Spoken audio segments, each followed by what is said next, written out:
On April 14th, 2023, Beatrice Flamini exited the cave that she had spent 508 days in, from November 20, 2021 to April 14th, 2023. She was trying to beat the previous accomplishment of Milutin Veljković, a Serbian who spent 433 days in a cave in Serbia in 1970. She thought that his accomplishment was not a real one, because he used a phone to keep connected to the outside world, and he also sometimes met people. Although he himself stayed in a cave, she felt, no, that's not a real achievement. And so she decided to do it herself. Of course, she could not stay in the cave all by herself. She was visited sometimes, but she insisted on having no contact with the outside world. So she did not receive any information about what was happening. When she finally left her cave after over 500 days, she gave a short press conference. After this press conference, she collapsed, and an ambulance came to take her to the hospital, but she refused, and instead her friends drove her to the hospital a couple of days later. And you can read about her experience much more than I can ever tell you in this short podcast. You can go to the New Yorker, and that's where I read about her. However, out of all of that information, one interesting point jumped out at me. They were the words of Maria Roldan Tapia, a neuropsychologist at the University of Almeria, and she spoke with Flamini just before the incident when she collapsed. Her words were, I quote, "What's happened since she left the cave shows all the signs of post-traumatic stress syndrome. Her survival in the cave was traumatic, even if she entered it of her own free will."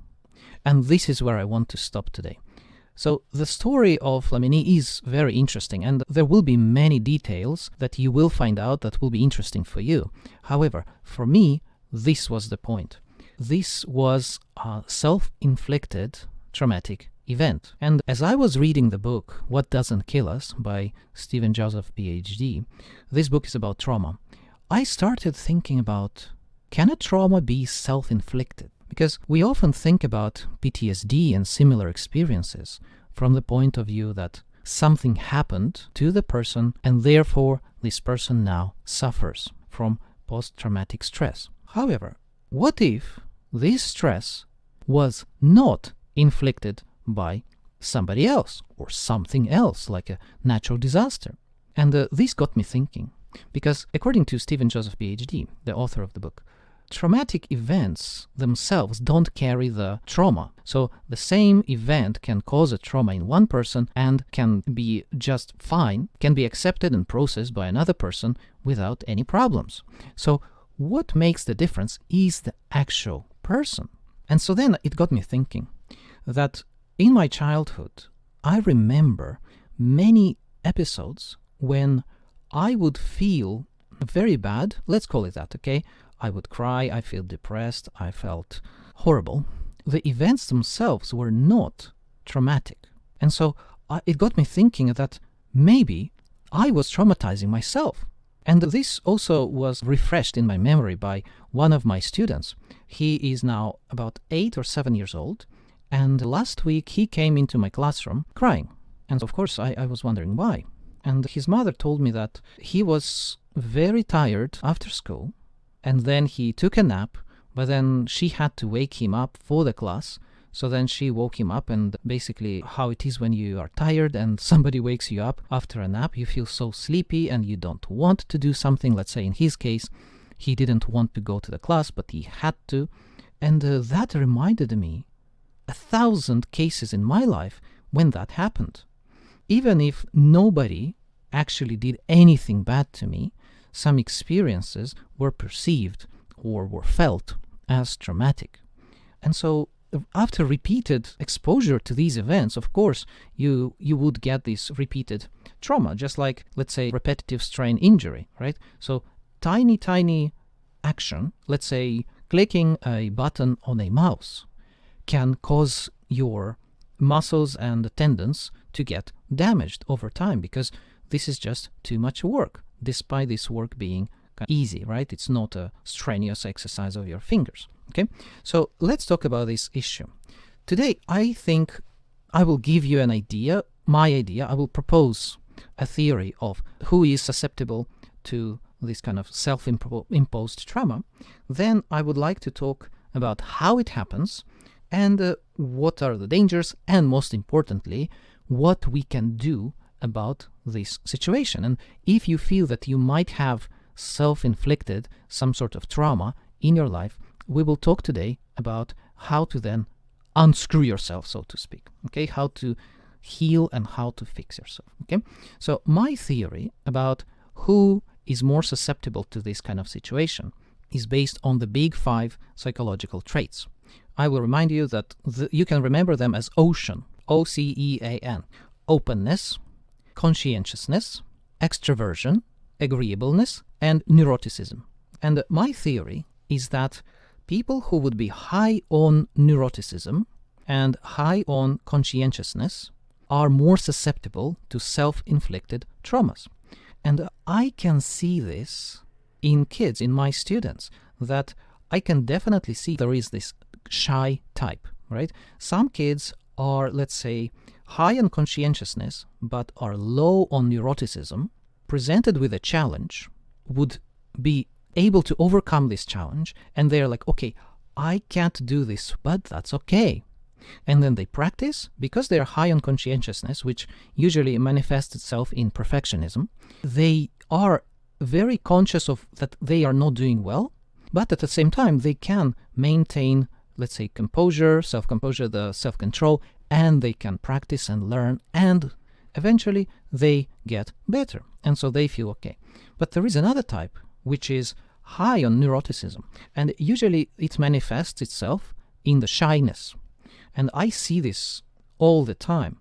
So let's say a child, I have siblings, 2 siblings in my class, and the older one is also very high on, so both of them are high on conscientiousness, but the older one is lower on neuroticism. So he can manage it quite well, but the younger one can't. So she basically shuts down when she knows that she's not performing according to her own high standards, right? So this stress is too high, and then she can't do that. And why I can see it easily is because I was the same. When I was small, I was exactly the same. Put a lot of stress on myself. So let's say somebody asked me a question and I don't understand. Or at school, for example, I had problem reading. I still have problem reading, to be honest. But especially at school, I have to read and I can't read. And I'm like, oh my God, I'm horrible. And so it's like traumatizing yourself. And so this is the pattern that I saw in myself and I see in many kids now. And yeah, so if you want to know more about this, go look up the big 5, okay? And maybe I will link one useful graphic to this somewhere in the comment section, okay? Now, so how it happens, we talked about it. You just, at school or in family life, somebody says, this is the benchmark, right? And they show you a really high benchmark. And then if you're high on conscientiousness, you're like, oh my God, I am not up to this benchmark. I am not good enough. And then if you're high on neuroticism, then you will have negative emotions. And then depending on whether or not you can manage them, or if this benchmark is really high or not so high, depending on that, you will have either too high of a level of the negative emotions, or maybe not too high. So just enough is the sweet spot. And this is what you will find in the book, What Doesn't Kill Us. Basically, when people experience trauma, not enough trauma doesn't cause any improvement, doesn't cause post-traumatic growth. But in that case, I would say that's not a trauma at all. So no trauma, no improvement.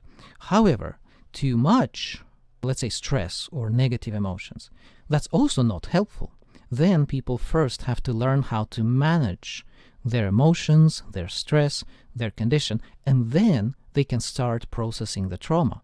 Okay, so this is how there is a sweet spot of negative emotions. Okay, so now let's talk about what are the dangers of this. Okay, because, okay, we have it, and so what are the problems? With self-traumatization, I believe, this is just my opinion, I have not researched this deeply, so for now, I'm basing this on my experience, judging from myself, and looking at hundreds of kids that I've worked with. Okay, so what I see, the possible problems that arise from the self-direction of this, right? So trauma as an event, you can see, oh my God, that happened. Like my family member died, it made me think, I'm so sad, then you overcome. But if it's self-traumatization, then number one, this is internal. So you can't see a certain event, right? So this trauma originates within yourself. And as such, you don't perceive it as a separate event. You just think, oh, this is my life. I suck at this. I'm horrible. I'm crap, and so on. So this trauma is inflicted upon you, but you don't perceive it as happening. And I think this is one of the greatest dangers of this situation. Next, because you don't perceive it, right, you feel that this is normal, right? Because it originated within you, you think this is normal, this is how it should be. And we have this bias that whatever is happening within our mind, we then think that other people experience it as well, which is not true, of course, right? This is a common bias, and especially when we are young. And I believe this happens when we are young, because the big five, the, let's say, temperament and the big five, you can see them in children already. I would actually argue that children before school age, before they go to school, okay, they are more different than when they are at school. So I believe that the school's function in society is to bring everybody to the same level and unify everybody. But before school, every child develops according to their natural personality. And then after school, some people are able to then again redevelop their personality based on what they learned at school, at university, whatever, right? But before school, this is very, very clear to me, because I've seen hundreds of kids and no child is similar. This is what's most interesting. Let's say when they are 2 years old, 3 years old, they're all different. 4 or 5, they're all different. Then they go to school. And then they start looking the same, behaving the same, having the same kind of ideas, same motivations, very similar, okay? That's what I mean, that it feels normal because it has always been like that. And you don't doubt that this is just your way of thinking, right? And then, because it feels normal, it becomes repetitive. Just like I mentioned with repetitive strain injury, then this trauma, while it might not feel strong, but because it repeats itself hundreds of times, then it actually causes long-term psychological, let's say, stress or trauma, right? So again, this is just my theory, and if you agree, please explain why you agree, and if you disagree, please also do so. It's a very interesting topic, and I would like to discuss this more. Next, let's talk about how to fix this. Okay, and in my life, this is what I had to go through, because I used to have depression. I used to be socially awkward, and this may be one of the reasons why I can actually deal with kids so well, because especially with, let's say, shy kids, somehow it works. Somehow I can find a kind of key to their heart, so to speak, because I was messed up the same way as they are. Right? And so I can see in them what I know about myself. And so then I can teach them how to overcome it the same way as I did. And so in my case, until I think about 17 or even older than that, I was very socially anxious. So on the surface, maybe you wouldn't see that, but inside, I remember after school, I was coming home exhausted, depressed. So everything is good at school. And so I would go home and I'm like, oh my God, my life sucks. I hate my life. Everything like that. And to me, this sounds very similar to those suicide cases when somebody ends their life and then everybody's, oh my God, I never knew. Well, I was like that. But quite early on in my life, I decided that I will not kill myself because actually, I'm not sure.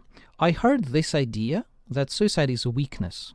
And so then I didn't agree with it, because I knew that killing yourself is quite hard because you go against your natural, instincts. But I decided that emotional suicide would be weakness. And what do I mean by that? I mean that, of course, we all have ups and downs, right? So then I thought to myself, I promised myself that I would never attempt taking my life when I'm down. So I thought about it like this. Of course, when you're down, it's easy to think about suicide. And it's, I feel so horrible, so let's end it. But then I don't know, it's like making a tattoo when you feel like it. I've never experienced making a good decision when you have strong emotions. And so I knew that if you have strong negative emotions, then most likely whatever decision you make is not going to be good. And so from that point of view, I thought I should not commit suicide if I am experiencing strong negative emotions. And I didn't say no. I was open to it. I was like, yeah, okay, so if you want to kill yourself, do it when you're okay. Do it when you're happy. Okay? When you're at your best, then you do it. If at your best you feel like you don't want to live, fine. Whatever. That's your conscious choice. At your best, you judge. At your best, at your worst, do it. So that's for myself, right? I'm not telling it to you. I'm just showing you my internal dialogue, right? That's what I told myself. And as you can see, I did not kill myself because it's a long story. Let's talk about this some other time, okay? So for now, let's talk about how to fix yourself, okay? So I did start actually with compassion. What do I mean by that? I mean that in Jordan Peterson's book, The 12 Rules for Life, one of the rules is treat yourself as if you are responsible for helping this person. Imagine that you have a child, a friend, an acquaintance, somebody, a pet maybe, who you need to take care of, right? So then we are naturally able to take care of other living beings. Why don't we treat ourselves the same way? And so this switch in your attitude will then change how you talk to yourself. Let's say you can't do something, right? Let's say I can't speak well, right? So my memory sucks. And therefore, like my podcasts are probably not as entertaining as they should be when I, let's say, upload them. So some people would be like, hey, everybody, yeah, let's talk about this. And so their voice is nice, their memory maybe is good, they can speak well. I'm not like that, at least now. And so then, of course, naturally, I would feel, oh my God, I'm horrible, this is terrible, I should just quit it, I will never be good enough, right? However, imagine if I were responsible for taking care of me. What if my son came to me and said, Daddy, I suck at math and I will quit it? What would you say? You would say, yeah, son, you're right, you suck at this, you should never study math in your life. No, right? You would be like, yes, I understand it's difficult. Let's try to figure out what's difficult for you, and then we can work on that. And so then, that's how I would approach with my son, for example. And so then, this is how I approach my podcasting. I know that I suck at some things, right? And then I try to think about it from the point of view of a carer of myself, right? So if nobody cares about you, then you care about yourself. That's my solution. That was my solution. I had nobody to talk to. I had nobody who I could ask for help. So I thought, you know what? I will have to be that person. And so I started taking care of myself better, right? In my mind first. It always starts in your mind. I did not have any problems with outside care, but more in my mind. And when that happens, then you can also do what is called pause and plan. So basically, we all have fight or flight, right? Making quick decisions aimed at, let's say, running away from certain situation or fighting certain situation, right? So what if we replace that with pause and plan? Because often we resort to fight or flight when it's not really urgent. Let's say somebody says something bad to you and you're like, shut up, like you don't know what you... And that is fight or flight. And that's never a good idea. Unless it's really a physical challenging situation, then fight or flight works. It's very good. Humans survive this. I saw once a video of a man who was climbing a mountain and a bear attacked him. And so, of course, the man went into fight or flight mode. He could not run away, right? So then he started punching the bear and kicking the bear, and he was punching so hard that once his hand slipped and he punched a rock, right? So he was rock climbing and he damaged his hand. That was the power of fight or flight. And so then he was kicking so hard that the bear just ran away. And the bear was big. Anyway, so in those situations, it works. Yeah, it really, really works. However, we often resort to fight or flight when we have no bears around, okay? And instead use pause and plan. What I do is when I feel certain emotion or when I have some negativity coming up, I just stop what I'm doing, I take a deep breath and just give myself 3 to 5 seconds to calmly think about what is the best course of action in this situation. Like, why am I feeling like this? What caused it? And we will talk about this a little later. Next, I really don't want to recommend such things, but what I found is, at least in my case, a person who has high neuroticism, what helps is managing your physical condition. And managing your physical condition can be done in certain ways. For example, for me, 3 things help. Number 1, exercise. Well, you know it, you don't want to do it, you will not do it. Anyway, I'm just telling you, it really works, okay? Easy daily exercise beats almost anything. Okay. Number 2, it's supplements. Because this is coming from your body, right? So it's not, as I mentioned, children experience this, right? It means it's not their life that made them so. It's just their body is functioning this way. And I believe this is a natural variation. So it's not a disorder. It's a natural variation. And of course, natural variation is important because that's how evolution works. But it might backfire, right? It might make you less, adjusted to social life. And because of that, since it's based in your body, it makes sense to solve it within your body. So as I mentioned, exercise. Number 2 is supplements. In my case, I found that magnesium and St. John's wort help. Those 2 things completely change how I approach things. They decrease my level of neuroticism. And one more is ashwagandha also. However, I haven't been taking ashwagandha for a long time, but it really helped me to rewire some of my kind of stress pathways before when I started it. So those 3 things helped. And of course, sleep. Sleep is also very important. If you find yourself worrying and you can't sleep, then that in turn will cause you to worry more. So when you're sleepy, you are less likely to control your emotions. If you're less likely to control your emotions, you're more likely to feel stress, and so on. So this is a vicious cycle that you have to break. In my case, there are 2 ways that I can do that. Number 1 is pill, melatonin. You have to know how much to take, so don't take too much, don't take too little. But melatonin is if you can't fall asleep. Sometimes it works, sometimes it doesn't. So this is not a panacea, it's just a helpful supplement. Yeah. Next is writing down your worries.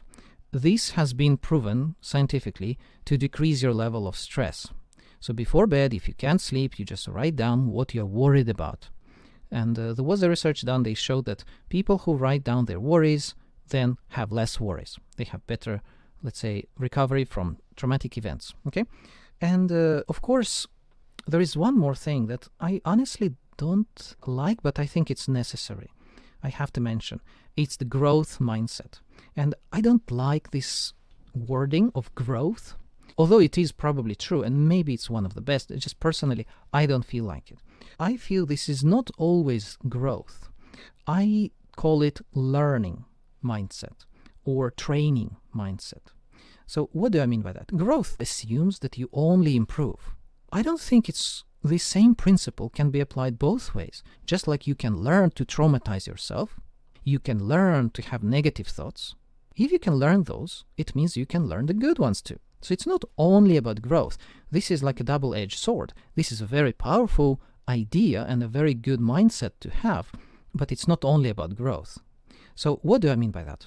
We humans are animals. Let's accept that, okay? And if you don't accept it, I don't know, it's hard to then continue arguing, but what is different between us and animals? I don't think there is anything different.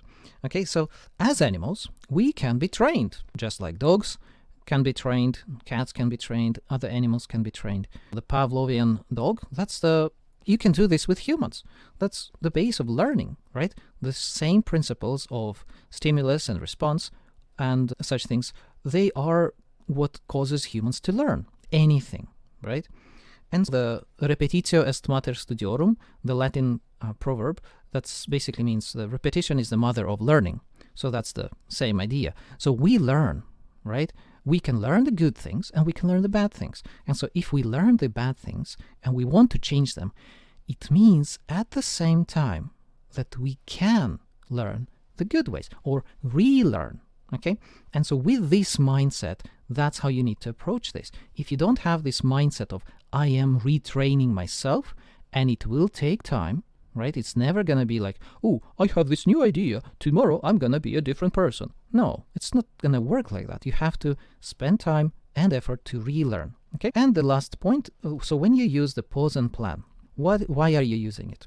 It's because this pause and plan technique, it's very powerful on its own, but when you couple it with the ABCD framework, then it can challenge your patterns of thinking. Okay, so ABCD, it's from cognitive behavior therapy. A stands for activating event. So let's say somebody says, I don't know, like, you're not that smart. B is your belief, right? So then your underlying belief, some secret deep down belief, will then cause you to create a consequence. And the consequence can be your negative emotional state, can be your negative action, right? So you boom, punch them in the nose immediately, right? So that's, if your belief is somebody who doesn't respect you should not be respected. And as such, the person who is not respected by you can be assaulted. Maybe that's your belief. I don't know. Or if the person, let's say, doesn't respect you, that means that you need to earn their respect. And the best way to earn their respect is to show dominance. And then boom, you punch them in the nose. That's the consequence, right? And so then the D is to dispute. So then you look at the consequence, the final kind of product of this process, and then you go backwards and you dispute what happened. Like the belief, is it true? So you punch them in the nose. Is it true that the best way to, let's say, earn respect is to show physical dominance? Is this the only way? Maybe no. Okay. Is it true? Is it 100% correct that if somebody says that, it means they don't respect you?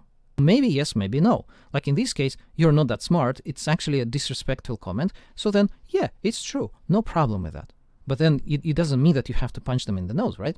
There you go and dispute all of these ideas. And so coupled with pause and plan and other fixes that I told you about, you will see automatic change. And then what you have to do is, using the pause and plan, you then appreciate your change. You just, let's say, in my case, I remember I had a very stressful manager. And one time I started taking ashwagandha.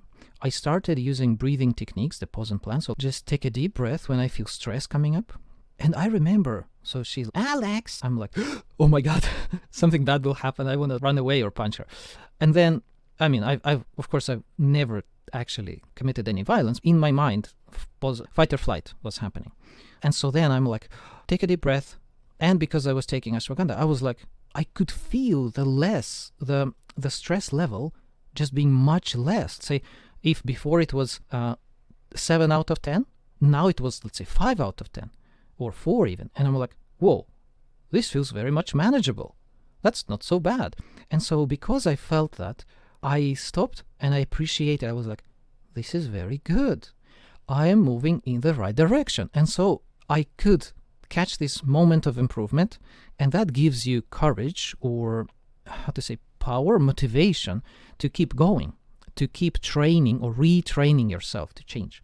And so that's how I believe you can avoid and stop self-traumatization, because this might be even more dangerous than, let's say, outside trauma. Because case with outside trauma, you can, let's say, ask somebody else. You can find out what actually happened. You can explain it, right? You can think about it as something outside of yourself. But then when it happens within you, then it's, oh wow, you don't even realize it. On the other hand, there is one benefit, okay, and that is the sense of control. Probably, if you cause your own trauma, so this might be difficult to accept at first. It's like, well, no, it happens. I just get like this, right? But then if you actually admit that you have control, then you will be like, I did it to myself. Now I can undo it to myself. But with real trauma, sometimes and more often times, I feel that the sense of control is what's lacking. The same event can cause you trauma or not cause you trauma, depending on whether or not you had control. So let's say this. Somebody takes you to a place, they drug you up, they cut you open, and take a piece of your body. How would you feel about that? That's a deeply, deeply traumatic event, unless this is your appendix, and it's a hospital, and you went there with pain in your abdomen, and you said, doctor, I have pain, and they're like, oh, this is appendicitis, we have to cut it out. And then you're like, okay, do it faster. And so the same event can be perceived as beneficial or traumatic, right? Depending on whether or not you had a say in how it happened. And yeah, so that's the big difference. I believe it might be easier to deal with self-inflicted trauma, but because it has the sense of control, then often we don't perceive it as traumatic, okay?